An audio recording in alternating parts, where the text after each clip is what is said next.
Hello बच्चों, आज हम सीखेंगे छोटे अ की मात्रा से बने दो शब्द। चलो स्टार्ट करते हैं। अ ब अब मीन्स राइट नाउ। ब स बस मीन्स बस। च ल चल means walk।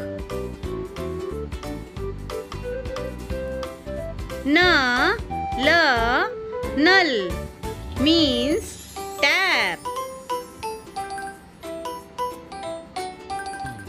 क प cup means cup।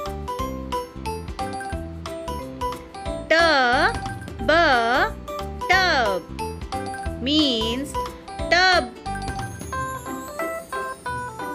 र थ रथ means chariot। ज ग jug means jug।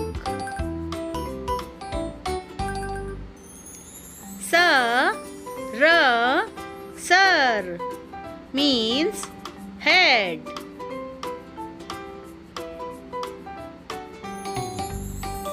च ख chuck means taste। For more video, like, share and subscribe. Bye bye.